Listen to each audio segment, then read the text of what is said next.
Jennifer Ashcroft, a strikingly beautiful woman in her early 50s, had climbed to the top of the cutthroat biotech industry, where innovation was as fierce as the competition. With her company leading the charge in brain interface technology, Jennifer was a figurehead of brilliance and unyielding determination. Her sharp intellect and commanding presence made her a force to be reckoned with, whether she was navigating the high-stakes boardrooms or maneuvering through the complexities of her personal life. In stark contrast to Jennifer's polished demeanor was Ryan Breslin, a brooding 20-year-old with rugged good looks that hinted at a troubled past. Ryan's life had been a series of missteps and dead ends. After dropping out of college, he drifted from one menial job to another, never quite finding his footing. That was until a chance encounter with Jennifer altered his life's trajectory in ways he could have never imagined. Their relationship, though unconventional, seemed to provide exactly what each was seeking. For Jennifer, Ryan was the vibrant, youthful companion who brought a sense of vitality and distraction from the loneliness that often accompanied her success. For Ryan, Jennifer represented a gateway to a world of luxury and stability, something he had never known but always yearned for. Together, they formed a pair that, while seemingly mismatched, balanced each other in a delicate, albeit precarious dance. For nearly a year, their arrangement thrived in the shadows of Riverton, a town where appearances often masked the underlying truths. But as the summer sun began to wane and autumn's chill crept in, an imperceptible shift began to take place in their dynamic. What started as a mutually beneficial relationship slowly began to unravel, revealing the darker aspects of their union. The first sign of trouble was subtle. An argument here, a cold shoulder there, but the undercurrents of tension quickly gave way to a full-blown storm. It wasn't long before their once harmonious relationship descended into a web of suspicion, jealousy, and betrayal. What no one could have predicted was how far these emotions would drive them. The tension finally erupted into a violent confrontation, leaving bloodshed in its wake and a once peaceful community reeling from the shocking turn of events. As the town of Riverton grappled with the tragedy, the pristine surface of their community was shattered, exposing the secrets that had been lurking beneath. Jennifer Ashcroft's journey to wealth and power had been nothing short of extraordinary. Growing up in the middle-class suburbs of Boston, she was the daughter of a high school chemistry teacher and a librarian. Even as a child, Jennifer exhibited a keen interest in science and an insatiable curiosity about the workings of the human mind.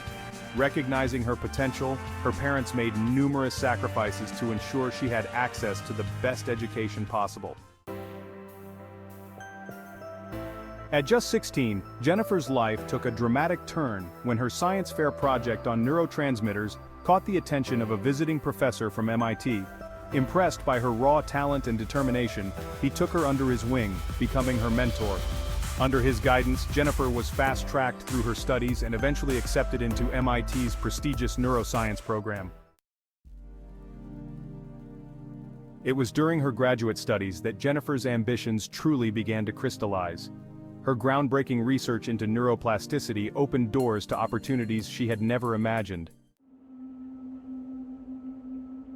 But her drive for success also came with a cost, one that would eventually intertwine her fate with that of Ryan Breslin and lead to a series of events that no one could have foreseen. In the end, Jennifer Ashcroft's story is one of ambition, power, and the tragic consequences of a relationship built on fragile foundations.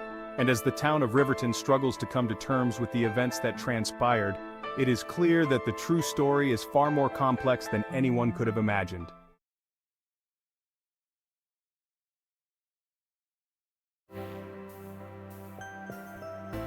Jennifer Ashcroft's ascent in the biotech world was nothing short of meteoric. By the time she was 25, her work had already caught the attention of several prominent biotech startups. Her brilliance and relentless drive culminated in securing her first patent, a breakthrough in brain-computer interface technology. Under her visionary leadership, the fledgling company she helmed began to flourish, its stock price soaring as technological breakthroughs made headlines. With every success, Jennifer's wealth and influence grew exponentially. But so did her reputation for ruthlessness. In the corridors of the industry, former colleagues would whisper about Jennifer's ability to charm and manipulate, to identify and exploit weaknesses with surgical precision. Her charisma was undeniable, but it masked a calculated mind that would stop at nothing to achieve her goals. The same cold efficiency that defined her professional life bled into her personal relationships, which were marked by a series of short-lived marriages. Her first marriage, to a fellow researcher she met at MIT, lasted just 3 years before he filed for divorce, citing emotional neglect. Her second husband, a charming venture capitalist, made it to the 5-year mark before Jennifer's growing suspicions of his infidelity led to an acrimonious split. After her third divorce at 48 from a younger art dealer who accused her of becoming obsessively controlling, Jennifer made a decision. Traditional relationships were not for her. Instead, she sought the company of much younger men, drawn to their vitality and the uncomplicated nature of purely transactional arrangements. This lifestyle suited her perfectly, allowing her to maintain control while satisfying her needs for companionship and physical intimacy. Yet, as Jennifer approached her 50s, a creeping sense of loneliness began to take root. This vulnerability, carefully hidden beneath her polished exterior, would leave her open to the intoxicating allure of Ryan Breslin and the destructive jealousy that would follow. Ryan Breslin's early life was a world away from Jennifer's. Born in a small struggling town in rural Pennsylvania, Ryan was the youngest of 4 children in a family perpetually teetering on the brink of poverty. His father, a long-haul trucker with a penchant for alcohol, was rarely home, leaving his mother to shoulder the burden of raising the children while battling depression. From a young age, Ryan learned to fend for himself, relying on his good looks and natural charm to navigate a challenging environment. By high school, Ryan had perfected the art of getting by with minimal effort. His charisma smoothed over his academic shortcomings and frequent disciplinary issues. Despite his lackluster performance in school, his SAT scores were surprisingly high, hinting at an untapped intelligence he rarely applied to his studies. This, coupled with his athletic prowess on the basketball court, earned him a scholarship to a small liberal arts college in Philadelphia. But the freedom of college life proved too tempting for Ryan. Away from the watchful eyes of his family and high school teachers, he quickly fell in with a hard-partying crowd. His grades plummeted, and by the end of his freshman year, he had lost his scholarship. Too ashamed to return home, Ryan decided to stay in Philadelphia, drifting from one low-wage job to another, crashing on friends' couches and spiraling further into aimlessness. It was during this period of uncertainty that his path crossed with Jennifer's. Ryan was working as a barista in an upscale cafe frequented by business executives when he caught Jennifer's eye one rainy Tuesday morning. There was something about his easy smile and the hint of vulnerability behind his confident demeanor that intrigued her. For Ryan, Jennifer represented everything he had ever dreamed of: sophistication, success, and the promise of a life far removed from his humble beginnings. Their initial flirtation quickly evolved into something more substantial. Intrigued by Ryan's raw potential and eager to mold him into her ideal companion, Jennifer offered him a proposition. She would provide him with financial support, introduce him to her world of luxury and refinement, in exchange for his exclusive companionship. Faced with mounting debts and dwindling prospects, the offer seemed too good to refuse. Seizing the opportunity, Jennifer invited Ryan to accompany her to a gallery opening, making it clear that this was more than just a casual invitation. When she arrived at his shabby apartment, she presented him with a tailored suit that fit him perfectly, a symbol of the new life she was offering him. At the event, Jennifer expertly guided Ryan through the evening, whispering explanations about the art, and introducing him to her elite circles as her young, charismatic companion. As the evening unfolded, Ryan was swept into Jennifer's world, a world of elegance and affluence, far removed from the life he had known. But beneath the glittering surface, the foundation of their relationship was already showing signs of cracks, as power dynamics and unspoken expectations began to take their toll. What began as a mutually beneficial arrangement soon spiraled into something far more complex and dangerous as their lives became increasingly entwined. The allure of wealth and power, combined with the simmering tensions of an imbalanced relationship, set the stage for a drama that would eventually lead to devastating consequences.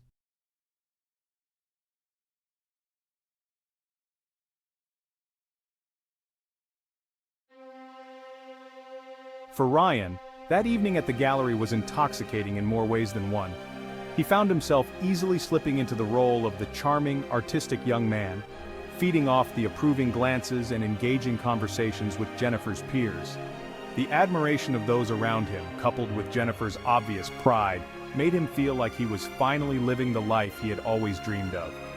As the night wore on, the attraction between them grew palpable, culminating in a passionate encounter back at Jennifer's penthouse. In the afterglow, Jennifer laid out her proposition with the precision of a business deal. She would provide Ryan with a generous monthly allowance, pay for his education if he chose to return to college, and open doors to opportunities he had only ever fantasized about. In return, she expected his companionship, discretion, and exclusivity. For Ryan, this was an offer he couldn't refuse. It was a chance to reinvent himself and escape his directionless existence. Without hesitation, he agreed. The following months were a whirlwind for Ryan, as Jennifer swept him into a life of luxury and refinement. She moved him into the guest house on her sprawling estate, replacing his wardrobe with designer labels and introducing him to the finer things in life. Art appreciation classes were arranged, a personal trainer was hired to hone his already impressive physique, and he was schooled in the nuances of wine tasting and fine dining.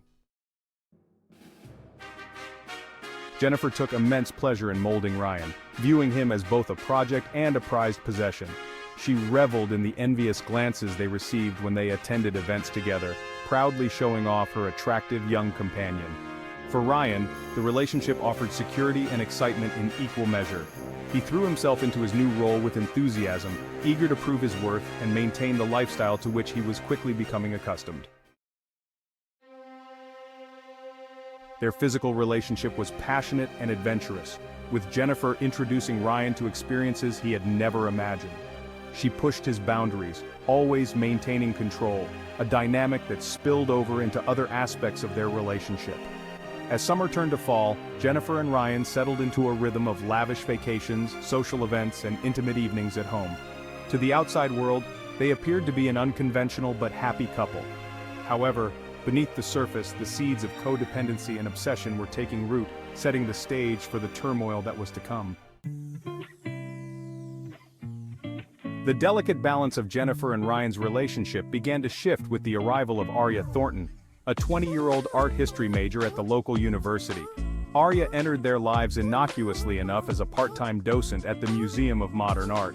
Ryan first encountered her during one of his frequent visits to the museum, a habit encouraged by Jennifer to further his art education. Arya was leading a tour group, her passion for the artwork evident in her animated descriptions and insightful commentary. Ryan found himself drawn to her enthusiasm, so different from Jennifer's calculated appreciation of art as a status symbol. After the tour, Ryan approached Arya, engaging her in a discussion about the exhibition. Their conversation flowed easily, punctuated by shared laughter and a palpable sense of connection. For the first time in months, Ryan felt truly seen for who he was, rather than as an extension of Jennifer. Arya, with her vibrant style and infectious laugh, represented everything that Jennifer was not. Where Jennifer was polished and restrained, Arya was spontaneous and expressive. Her youth and energy resonated with Ryan, reminding him of the pure relationships he had sacrificed for his arrangement with Jennifer. Over the next few weeks, Ryan found himself visiting the museum more frequently, always managing to time his visits with Arya's shifts. Their friendship blossomed quickly, bonding over shared interests in art, music, and philosophy. Arya introduced Ryan to her world of college parties, indie film screenings, and late-night discussions in 24-hour diners. For Ryan, these interactions with Arya and her friends were a breath of fresh air. He rediscovered parts of himself that had been suppressed in his relationship with Jennifer, including his own artistic aspirations. Arya encouraged him to pursue his interest in photography, even gifting him a vintage camera she had found at a flea market. As Ryan spent more time with Arya, he began to question the nature of his relationship with Jennifer. The stark contrast between the genuine connection he felt with Arya and the transactional nature of his arrangement with Jennifer became increasingly apparent. He found himself manufacturing excuses to spend time away from the estate, his thoughts constantly drifting to Arya. Unbeknownst to Ryan, his changing behavior and growing distraction had not gone unnoticed by Jennifer. Her keen instincts, honed by years of corporate maneuvering, sensed a shift in their dynamic. As Ryan pulled away, Jennifer's determination to maintain control over him only intensified. The more she felt him slipping through her fingers, the tighter her grip became, setting off a dangerous game of emotional manipulation and power play that would ultimately lead their lives to collide in an inevitable and tragic confrontation.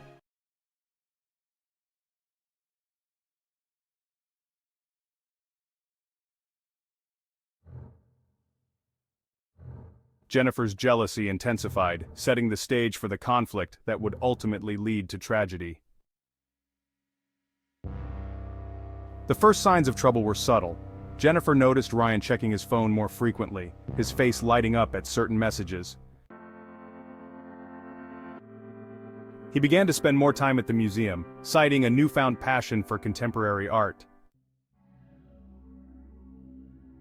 While Jennifer initially encouraged this interest, a nagging suspicion began to take root in her mind.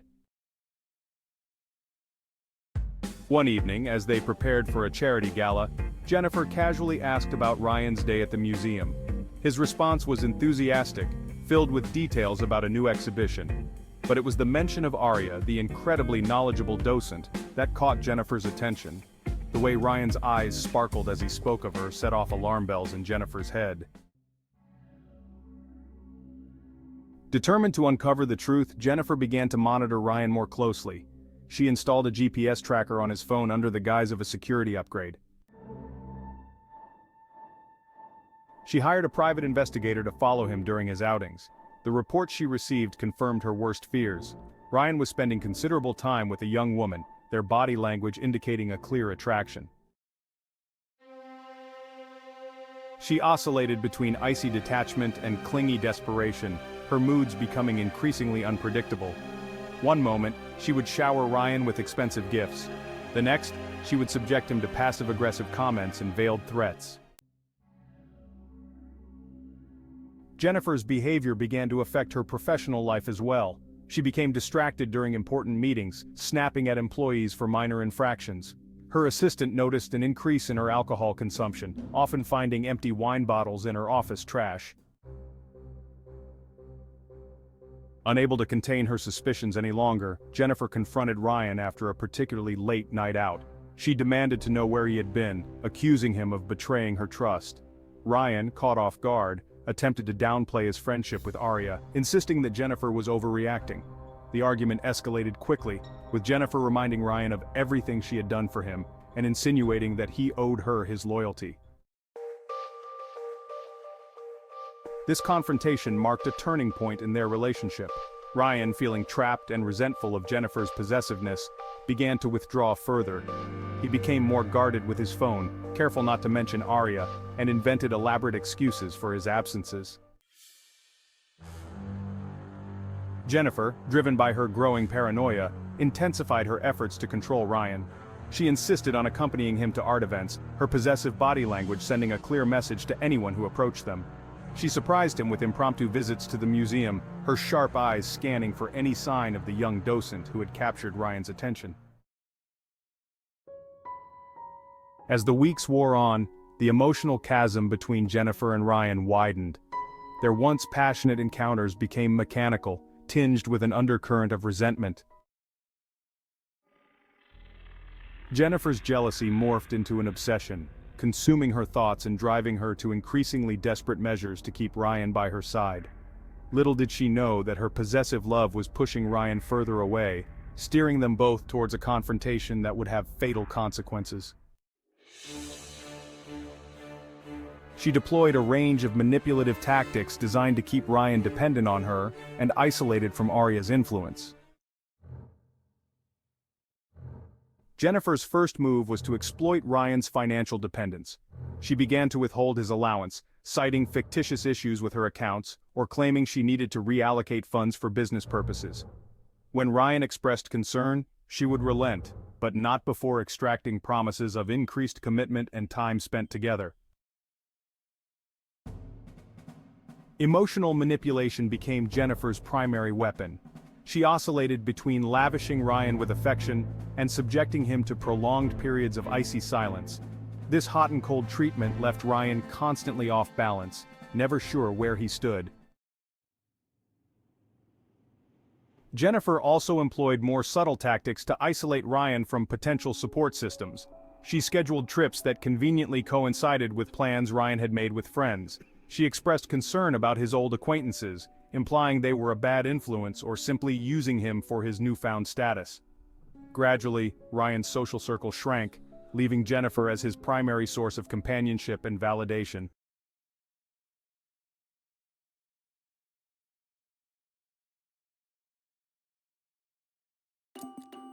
In moments of perceived threat, Jennifer would remind Ryan of all she had done for him, framing her controlling behavior as acts of love and generosity. She'd recount how she had rescued him from a life of poverty and obscurity, implying that without her, he would be nothing. These guilt trips served to reinforce Ryan's sense of obligation and indebtedness to Jennifer. As Ryan continued to pull away, Jennifer's tactics grew more desperate. She began to fake health scares, claiming stress-induced migraines or fainting spells that mysteriously coincided with times Ryan wanted to go out alone. Her performance was so convincing that Ryan often canceled his plans out of genuine concern for her well-being. Through this web of manipulation, Jennifer sought to create a reality where Ryan believed he needed her, where his autonomy was slowly eroded until staying with her seemed like the only viable option. Yet, with each manipulative act, she was pushing Ryan closer to his breaking point, fueling a resentment that would soon boil over with devastating consequences. The stage was set for a tragedy that neither could foresee, a final act in their twisted relationship where love and control became indistinguishable, and the line between passion and obsession blurred into a fatal conclusion. During one of her clandestine investigations into Ryan's past, Jennifer uncovered a secret that she believed would give her the ultimate leverage. Through her network of private investigators, she learned that Ryan had been involved in a car accident during his freshman year of college. The accident had resulted in a serious injury to another student, but Ryan had fled the scene in a panic. The case had gone cold due to a lack of evidence, but Jennifer now held the missing pieces. Armed with this explosive information, Jennifer carefully planned her approach. She waited for a moment when Ryan was particularly vulnerable, after a heated argument about his increasing absences. As Ryan turned to leave, Jennifer calmly mentioned the accident. The color drained from Ryan's face as he slowly turned back to her. Jennifer laid out the facts with cold precision, producing police reports. She made it clear that she possessed enough evidence to reopen the case and implicate Ryan. The unspoken threat hung heavy in the air. If Ryan didn't comply with her wishes, she would turn the information over to the authorities.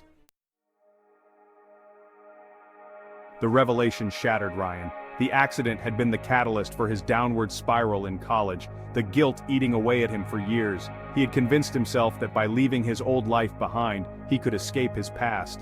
Now that illusion was cruelly stripped away. Jennifer pressed her advantage, presenting Ryan with a choice. He could recommit to their relationship, cut all ties with Arya, and follow Jennifer's rules to the letter. Or she would expose his secret, ruining his life and possibly sending him to prison. Trapped and desperate, Ryan initially agreed to Jennifer's demands. He stopped visiting the museum, ignored Arya's increasingly worried messages, and became a virtual prisoner in Jennifer's gilded cage. Jennifer reveled in her victory, believing she had finally secured Ryan's unwavering loyalty. However, the weight of the blackmail soon began to take its toll on both of them. Ryan became withdrawn and depressed, his once vibrant personality dulled by the constant stress of living under threat. He went through the motions of their relationship, but the spark that had initially drawn Jennifer to him was extinguished. Jennifer, for her part, found that her victory left her feeling hollow. The passionate, challenging young man she had fallen for was replaced by a submissive shell.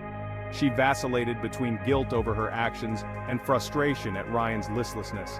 As weeks passed, the tension in the household became unbearable. Ryan's resentment simmered just below the surface, while Jennifer's paranoia grew. She became convinced that Ryan was plotting against her, looking for a way to neutralize her leverage. The situation was untenable. a powder keg waiting for a spark. That spark would come in the form of a chance encounter that would push Ryan to his limits and set in motion the final, fatal confrontation between him and Jennifer. The catalyst for the final confrontation came on a crisp autumn evening. Jennifer had dragged Ryan to a gallery opening, parading him before her peers like a prized possession. As they moved through the crowd, Ryan's eyes locked with a familiar face across the room. It was Arya, looking striking in a vintage dress, her presence a stark reminder of the freedom and genuine connection he had lost. Before Jennifer could react, Ryan mumbled an excuse and fled the gallery. He found himself wandering the streets, his mind racing. The chance encounter with Arya had awakened something in him, a fierce desire for freedom, a reminder of the person he once was and could be again. When Ryan finally returned to the estate in the early hours of the morning, he found Jennifer waiting for him, her face a mask of cold fury. The argument that ensued was unlike any they had before. Ryan, emboldened by his realization and no longer willing to be controlled, confronted Jennifer about her manipulation and blackmail. Jennifer, sensing she was losing her grip on Ryan, resorted to her final play. She reminded him of the evidence she held, threatening not only to expose his past but to use her influence to destroy any future he might hope to have. She painted a vivid picture of the ruin that awaited him if he dared to leave her.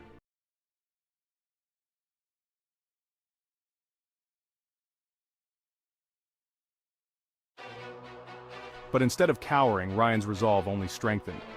In a moment of clarity, he realized that no future with Jennifer, no matter how luxurious, was worth the price of his soul. With a calmness that belied the turmoil within him, Ryan told Jennifer that he was leaving, regardless of the consequences. As Ryan turned to leave, Jennifer's composure shattered completely. With a primal scream of rage and desperation, she lunged at him, her manicured nails raking across his face. Ryan, caught off guard by the sudden violence, stumbled backward, knocking over an antique vase that shattered on the marble floor. The sound of breaking porcelain seemed to push Jennifer further into a frenzy. She grabbed a heavy crystal decanter from the bar cart and swung it at Ryan's head. He ducked. The decanter missed him by inches and it smashed against the wall, showering them both with glass and expensive scotch. Ryan, realizing the gravity of the situation, tried to restrain Jennifer, pleading with her to calm down. But Jennifer was beyond reason. She clawed at him, kicking and screaming incoherently about betrayal and ingratitude. In the struggle, they careened into Jennifer's prized art collection, paintings crashing to the floor, the chaos echoing the tumult of their relationship. The once luxurious home became a battleground, the veneer of sophistication and control peeling away to reveal the raw, destructive emotions underneath. As the fight raged on, the tension reached its breaking point. In a final, desperate act, Jennifer lunged for a letter opener on a nearby desk, but in her unhinged state, she misjudged the movement, and as Ryan tried to disarm her, the weapon turned against her. The moment stretched into an eternity as the reality of what had just happened sank in. Jennifer collapsed, the life draining out of her, leaving Ryan standing in the midst of the wreckage of their lives. The aftermath of the tragic encounter left Ryan in a daze, the magnitude of the situation crushing him under its weight. The gilded cage that had once seemed like a sanctuary was now a prison of guilt and regret. The story that began with passion and luxury ended in despair and death, a stark reminder of how power and obsession can consume and destroy. As they grappled, Jennifer's hand closed around a letter opener on her desk, a wicked, ornate thing that was more weapon than office tool.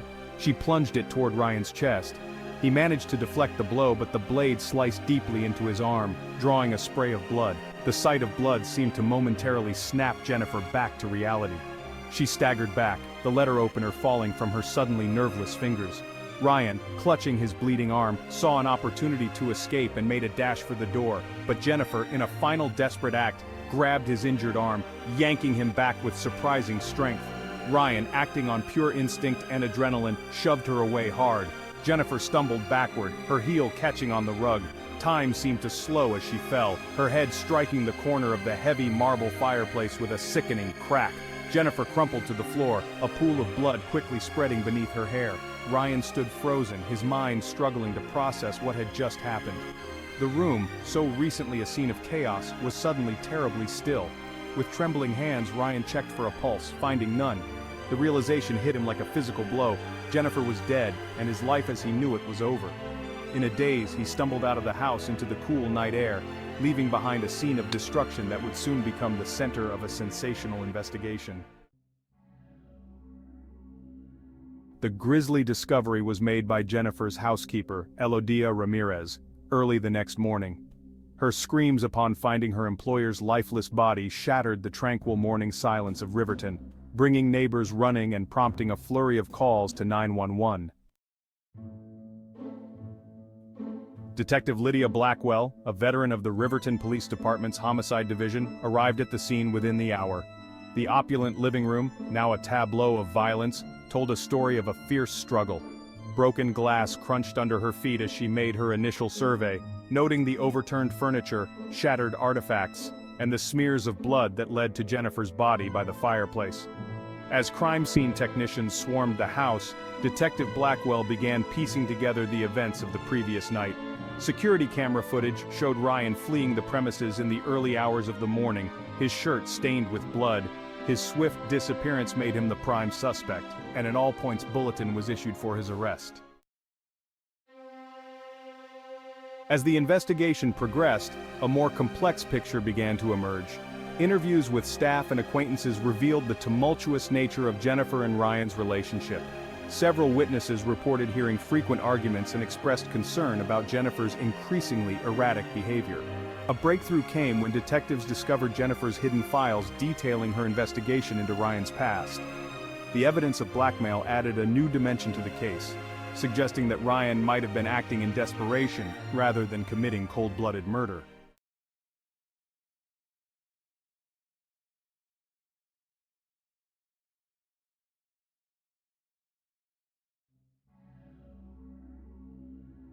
Meanwhile, Ryan remained at large. Sightings were reported across the state, but he managed to elude capture. The turning point in the investigation came from an unexpected source, Aria Thornton. Racked with guilt over her role in the events, Aria came forward with crucial information. She provided investigators with text messages and voicemails from Ryan, documenting Jennifer's escalating behavior and his growing fear. Aria's testimony painted a picture of Ryan as a victim of manipulation and abuse, trapped in a gilded cage by Jennifer's wealth and threats. This new perspective prompted Detective Blackwell to dig deeper into Jennifer's past, uncovering a pattern of obsessive behavior and allegations of stalking from her previous relationships. Forensic evidence from the crime scene began to corroborate Ryan's version of events. The angle of Jennifer's fatal injury was consistent with an accidental fall, and defensive wounds on her hands suggested she had been the aggressor in the final confrontation. Perhaps the most damning evidence came from Jennifer's own digital footprint. A thorough examination of her computers revealed the full extent of her surveillance of Ryan, including GPS tracking data and recordings from hidden cameras in their home. The level of invasion and control shocked even the most seasoned investigators. As the true nature of Jennifer and Ryan's relationship came to light, public opinion began to shift. The narrative of the gold-digging boy toy gave way to a more nuanced understanding of a young man trapped in an abusive situation. Initially charged with second-degree murder, Ryan's case took an unexpected turn as evidence of Jennifer's manipulation and abuse mounted. The district attorney's office faced increasing pressure to reconsider the charges. After lengthy deliberations and negotiations with Ryan's defense team, the charges were reduced to manslaughter.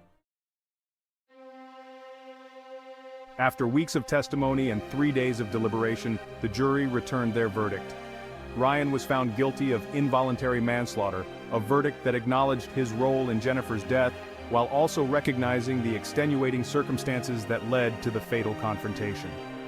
The judge, taking into account Ryan's lack of prior criminal record and the unusual circumstances of the case, sentenced him to 5 years in prison, with the possibility of parole after 3 years. The sentence was met with mixed reactions. Some felt it was too lenient while others argued that Ryan had already suffered enough. In the end, the tragedy served as a grim reminder of how manipulation and control can twist love into something dark and destructive, leaving nothing but devastation in their wake.